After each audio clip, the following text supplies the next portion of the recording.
Hey, what is up, guys? It's your old bird here, but you notice today I am not a bird in a box. I'm not in a box anywhere, because we're going to start doing something a little bit different with a game called The Beginner's Guide.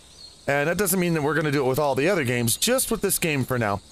Because I've been wanting to play this game forever on my channel. I just haven't got around to it until now.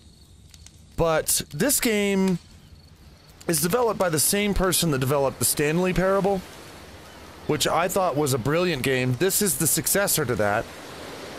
And some people think this game is either brilliant, or other people just don't get it. They think it's stupid. I happen to be in the former camp. I think this is a brilliant game. I think there's no other game I've ever experienced like it, and it's a narrative adventure that I've never really seen anything like it in a video game before. It's very, very different, and I think you'll see why. But we're going to play this game, and before I get started, I will let you know that this game, there's enough commentary in this game on its own. So I'm going to be just sort of a passive commentator on this game when it needs it. For the most part, I'm just going to let the game tell you the story. And we'll just do it like that. So let me make sure that that the subtitles are in fact on. Closed captioning. Full captions or none. I guess we'll go with full captions. Okay. Now, let's start this game out and enjoy the ride, folks, because I think some of you out there may enjoy this. Let's experience this together.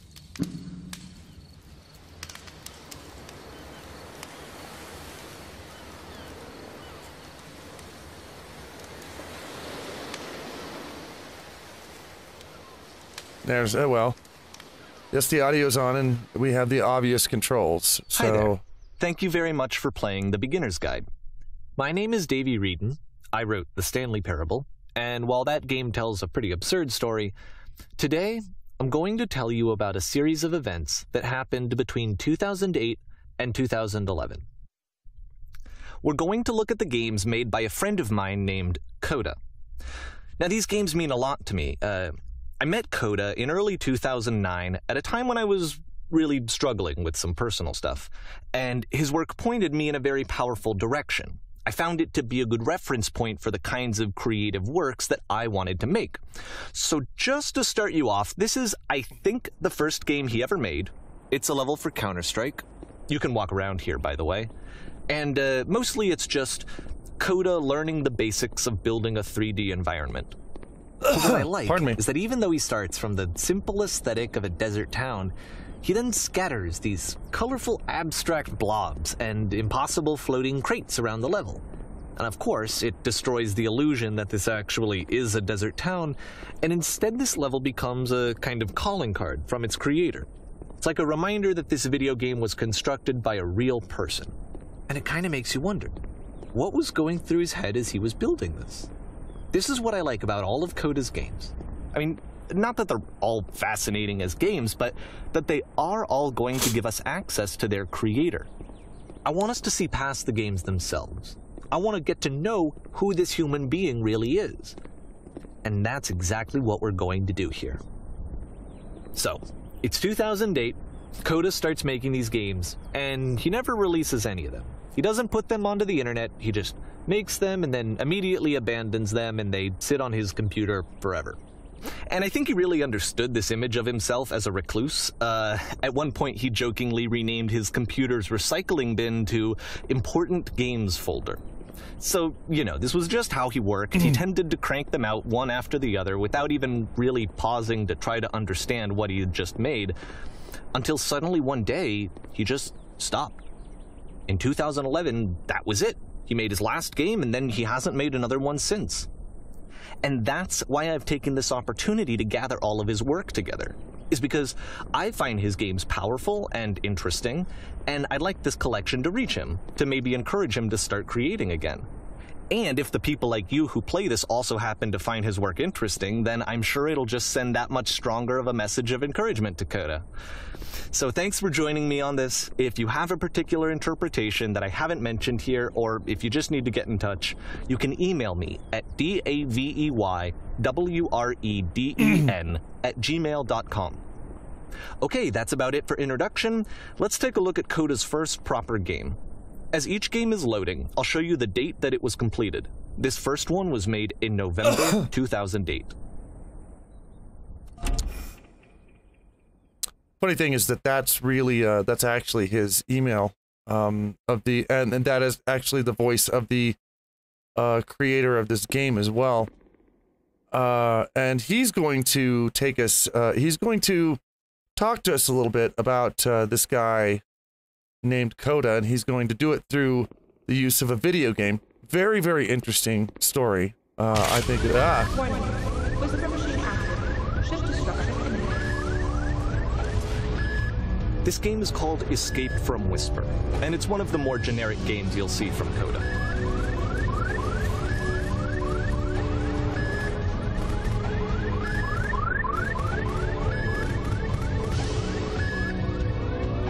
Security call reached. Hostile alien life form inbound. It kinda looks like this game was abandoned mid-development. For instance, you have this gun, which you'd think would indicate that there are supposed to be monsters or enemies somewhere, but then clearly there are no enemies anywhere. You can't even reload the gun when you run out of bullets. No, you can't either. But ultimately we don't really know. Maybe Coda thought that actually it was complete the way that it is. And I think that we should talk about his games for what they are, rather than for what they're not. Enemy force neutralized. Begin shielded activation. So there's really nothing I can do here at this moment. And they're just kind of like this. I don't know what exactly, or if there is actually a thing I can do. I don't think that, oh, that opened up, okay. We can go in here now. I love how you can see the bottom of the universe from this room. Yeah, you can too. Old games used to do that.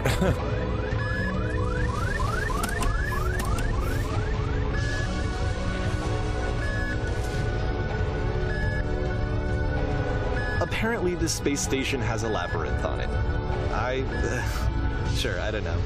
There's really no reason for it that I've ever been able to discern, so in the interest of time, I'm just gonna skip you on past it. Oh, thank you. Okay, this is the part that's interesting. The game has this narrative about the Whisper machine and how it has to be turned off, and then you get to the engine room. Hey, you there, in the engine room. You could save us all. That beam is powering the Whisper machine. We could disrupt it by introducing a great enough heat signature. If your body could stop the beam. It's so much to ask, but for all of our lives, would you do it? Could you give yourself?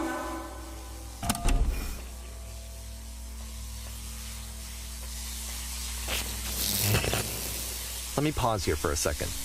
What you just experienced, stepping into the beam and then dying, is probably what Coda had initially intended when he was developing this level. But when he first compiles and plays it, something goes wrong. There's a bug somewhere. And this is what happens instead.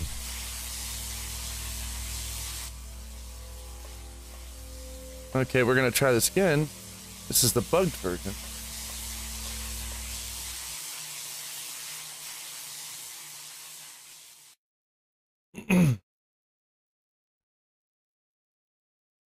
The beam causes you to start floating. And this is an important moment for him. Because yes, this is technically a glitch, but Coda identifies something human about it, like how small it makes you feel in the face of this larger chaotic system. Or this floating could be the afterlife, a peaceful place, juxtaposed against all of the hysteria that you've just had to traverse. I don't even know. I have no idea what he was thinking, but what's clear is that after making this, something lodges itself in his brain. He wants to do more of these really weird and experimental designs. So he stops work on this and moves on to a stream of tiny little games that go in all sorts of directions. Let's go ahead and take a look at the first game he made after leaving this one behind. Oh, this one is, this one's interesting. This one is actually really kind of brilliant for a tiny game. Because you can't move. You can't walk forward to either side, but you can walk backwards, Yep. and that's all. In this game, you can only walk backwards. Yeah. So you have to experience the world going backwards. The past was behind her.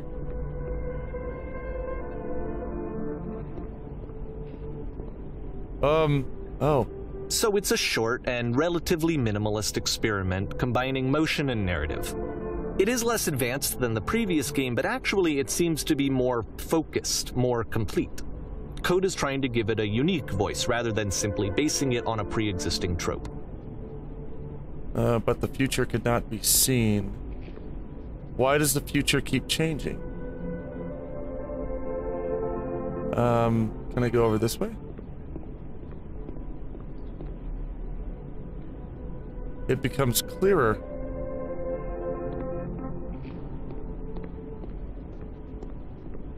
But the future is always behind her. How will she find the strength to confront it? It's a short little thought, it says what it wants to say, and then it ends. Didn't need anything more than that. Which to me is why it works, because it gets out quick. Okay, next one. Oh, okay, yeah, this is a interesting little thing he'll explain. You are now entering the Twilight Zone. No, that's it. And that's it. Okay, the meaning of this game won't be clear just yet. Please be patient with me for a few more games, and I promise you'll see what makes it interesting. Okay, December 2008. Oftentimes, Coda would put bizarre titles like this one at the start of his games. I wish I'd known him at the time that he was making these early games. He would really only talk to me about his work as he was making it. Once he stopped work on a game, like, that was it. It was dead to him. And I don't agree with that at all, but what are you gonna do? There's only one real place to go here, so let's do it.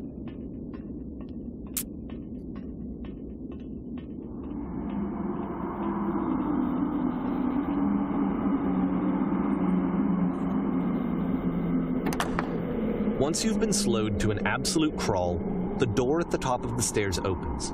So why, if Coda's not showing these games to anyone, why bother opening the door at all? Well, to show you, I'm modifying the game here so that when you press enter, it'll bring you back up to full speed so you can enter the door for yourself. And we did it, and off we go.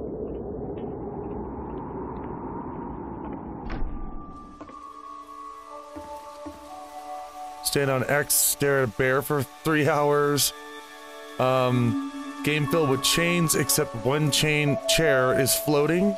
A room that's warm and nice and filled with little ideas for games.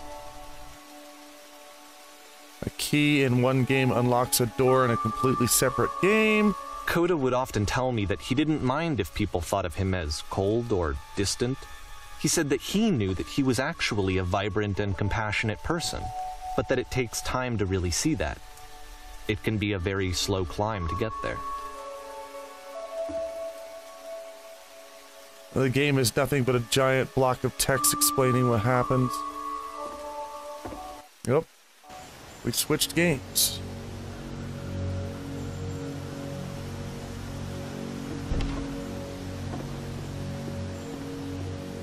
Oh, the controls have changed up a little bit. They're a little bit floatier now. And that they don't just stop when you stop pushing the button, they actually float a little bit. That's okay. That's interesting.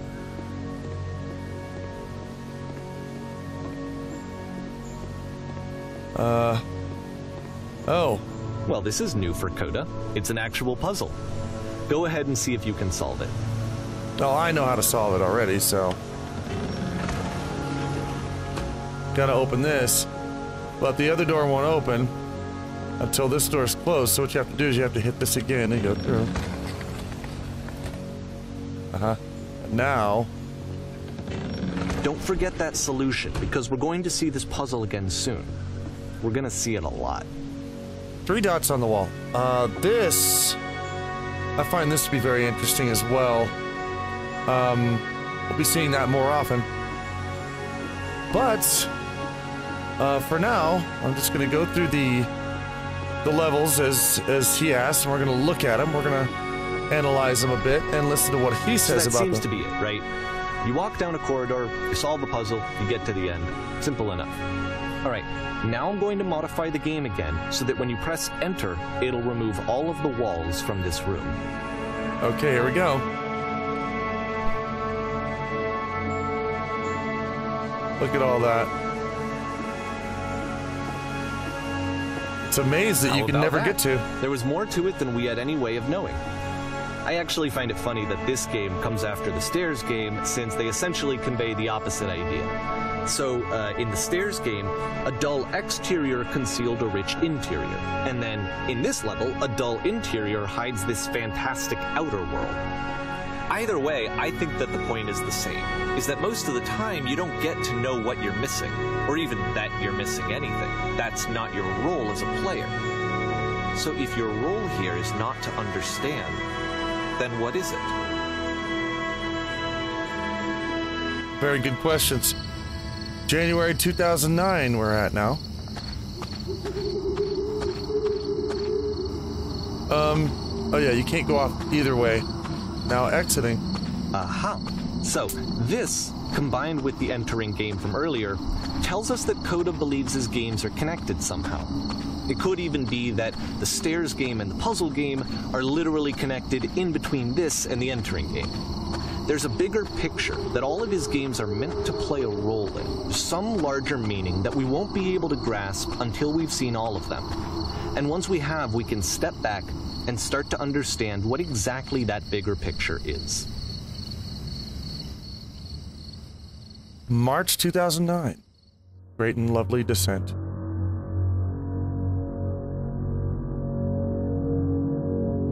Let's go on in.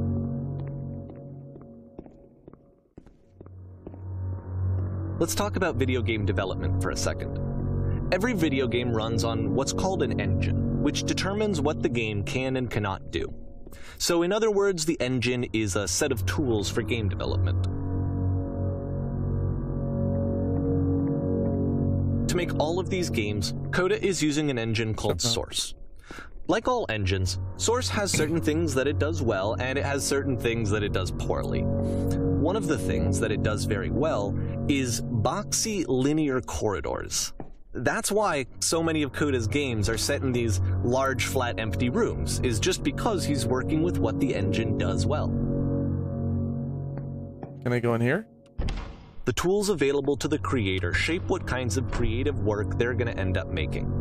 You might consider paying attention to the architecture in Coda's games, to notice how they seem to stem from an engine that's very good at producing linear, boxy corridors. I'm goofing around right now and trying to go to places that, it looks like I'm not supposed to go. Yeah, here's where we're supposed to go. Suddenly it gets pretty weird. And there's a jump function in this one now. We haven't been able to jump until now, I don't think. So this...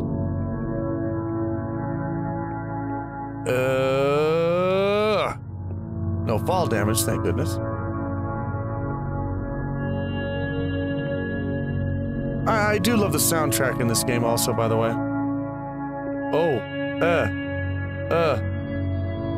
bonk. Okay. Oh, I just fell down in the... Okay. Didn't know you could do that. And things like this, you know, stairways to nowhere. It's... I don't know, it seems... There's something a little disturbing about it all.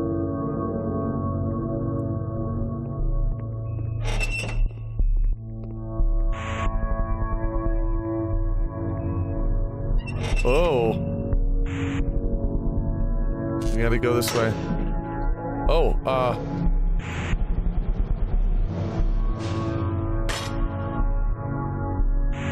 And, we can't go anywhere else but in the cell. This prison, funny enough, in Coda's original design, the doors stayed shut for a full hour before letting you go. Wow. If you don't mind, I think we're gonna skip that. This is something that he and I used to argue about a lot. You know, whether a game ought to actually be playable, whether it means anything if no one can get through it. And I would always defend that, you know, all this work goes into the game, why not make it playable and accessible? And so we just got into heated arguments over it, and there was one time that after one of these conversations, he went home, and a day or two later, he sent me a zip file entitled Playable Games that was full of hundreds of individual games, each of which was just an empty box that you walked around in and nothing else. Believe me, I played every single one of those just to find out if there was like a gag hidden somewhere. There wasn't. See, it's a little weird. But you see what I mean now by the game being unique. This is all a narrative told by the game designer while you're playing someone else's games that he's collected together. It's just, I've never seen anything quite like this before. I find it interesting. Oh. Remember this? Yeah. It's the puzzle again, with the exact same solution as the last time.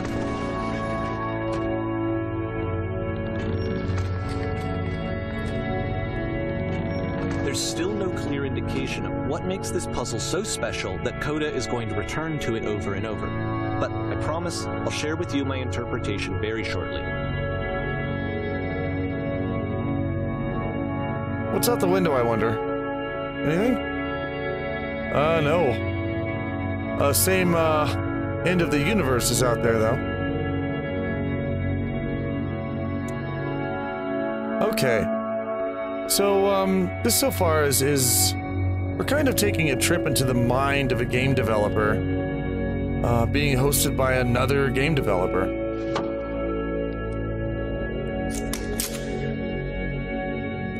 Here, Coda begins using a kind of dialogue system that he fashioned out of the engine's chat capabilities.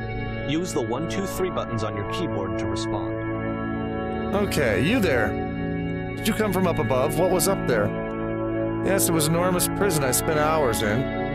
There were these floating colored blocks. There was a world stamped with whiteness. Well, there was all 3 of those. I'm gonna go with the colored blocks, though. That's the world above. You've been there. Now, this is important. Did you have to get through a puzzle with 2 doors and switches? Yes, I did. That was literally the last thing I did before coming here. Again, perfect. Now, please tell us how you solved it. Tell us the solution. Tell us how to get to the other side. I don't remember how I solved it. I'm trying to remember, but I can't. I didn't solve it. Someone else let me in. Trust me, you don't want to go over there. Well, neither of those are, none of those are really true, but maybe you don't want to go over there. Trust me, you don't want to go over there. It's nicer in here. Oh no, but we do. We need to get there. Do you understand? This is the most important thing in the world. We have to escape this prison. There must be an ending. I promise you, there's nothing I want more. And then another door opens. And then we wind up in the same place.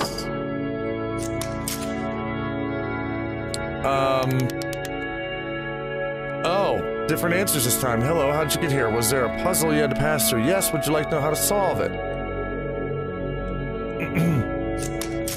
Oh no.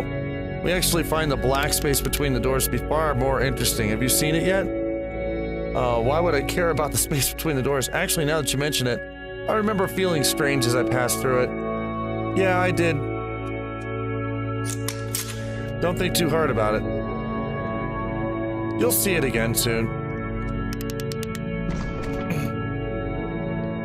And we go again. I love how they have a fireplace in here. And we go downstairs this time.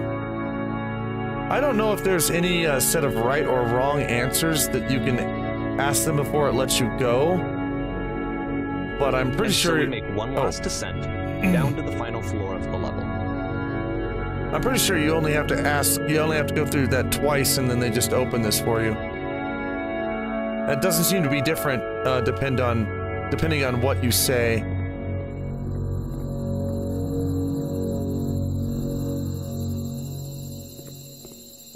It's a lamppost.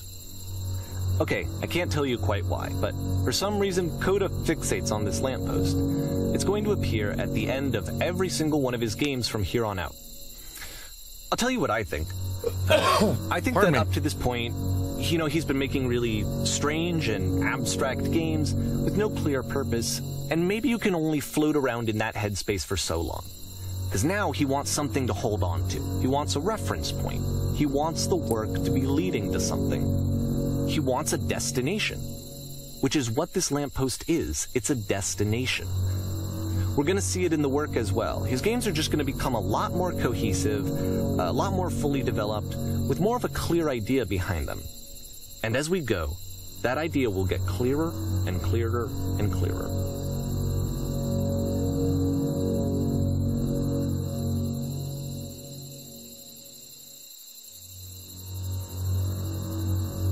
Here we are in April 2009. This game is connected to the internet. As you walk around, you can leave notes. All notes you see are left by other players.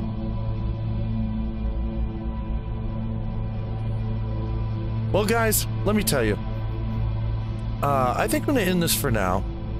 We're going to pick this up again. I know this is a bit of a different kind of journey, video game journey, than you're used to on my channel. And I hope that you enjoy it. Every now and then, not very often, but every now and then, we're going to do something a little bit different, a little bit more abstract. And if you're enjoying this, then I do appreciate it. I hope that you are. We're going to continue this, and we're going to pick it up in the next episode. So guys, thank you so much for hanging out with me again today, and we will meet again in the next emanation. Until then,